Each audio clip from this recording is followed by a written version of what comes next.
never done that before. Well, she asked. I mean, right, but nobody ever embraced it the way you did it. Right. Everybody else is like, well, you know, it's a terrible time in my life. I got so low I was doing crack cocaine. Right. It comes from a place of shame. Yeah. And you didn't have any shame. I didn't. No. Because I'd watched something like a couple days before I sat down with Andrea Canning, and it was this old interview with Charlie Gibson on some special they did for ABC, right? I don't even think, it wasn't a GMA piece. It was like a more in-depth, one of those exposés they do, you know?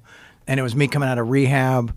And I remember watching myself and just being I was like, that guy's a fucking sissy, man. That guy's a fucking pussy. What's wrong with him? Look at him, all that shame, all that embarrassment. Like, no. We're not doing that anymore. So that got locked in. Oh, yeah, because I remember how I remember how I felt watching me doing it their way. Yeah. And I was like, no. And then, you know, I got the brain full of, you know, fucking nuclear crazy cream that I'm fucking, you know, just covering myself in. And yeah, that's what 2Ks. That's like the donuts, right? Right. And yeah, man. And you know where the material came from, right? Those slogans and all that stuff? No. Was Brian Wilson. From the Beach Boys? No, the Brian Wilson pitcher for the Giants. The guy they called the Beard. Oh. Yeah. I was on the phone with him like a couple days before that, because Tony Todd and I were watching baseball highlights. And I was like, wow, this guy's a fucking trip. Tony, get him on the phone, right? And the next day I'm on the phone with him. I think he was just trying to give me a pep talk. He was like, hey man, just know that guys like us, you know, we're not like everybody else. You know, we're different, man. We got tiger blood running through our veins. We got fucking Adonis DNA. We got, you know, we don't know how to lose, man, because we're always fucking winning, right? So I hear all this, and he's probably thinking, cool, man, I just kind of inspired him, maybe just to get to the next moment, you know? That stuff went in there, man, and it stayed on a fucking loop.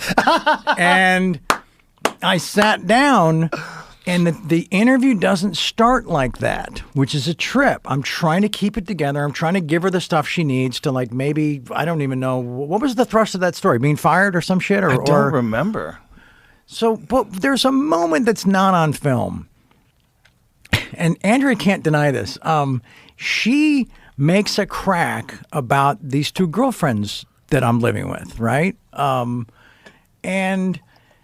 expects me to just like let it just you know, brush it off and then answer her next question. And I said, hold on a second. I said, that was really rude. She's like, which part? I'm like, well, how you just address them. You owe them an apology. And she was like, okay. I'm paraphrasing some of this, right? But this is the tone of it. And so how did she address them? I felt like they were dismissed as just like porn chicks, you know? Because one was a porn chick, the other was not. She's girl named Natty, so she kind of got rolled into that, right? Unfairly, you know. And so, then they, you know, Andrea's like, oh my God, okay, you know, I'm sorry, I didn't mean anything by that, you know. But I'm over here, you know, with the thing, and I'm not letting it go. I asked her to apologize. We should have been past it. Now I'm stewing. Right? Yeah. And so you're ramped up now. Yeah. And that's when it turned into. And then I start hearing Brian's stuff, and I'm like, I don't know, man. I have fucking tiger blood, and then it all just, and then it got away from me, and I couldn't pull it back. I couldn't pull it back, and then everybody's like, okay, well that was different.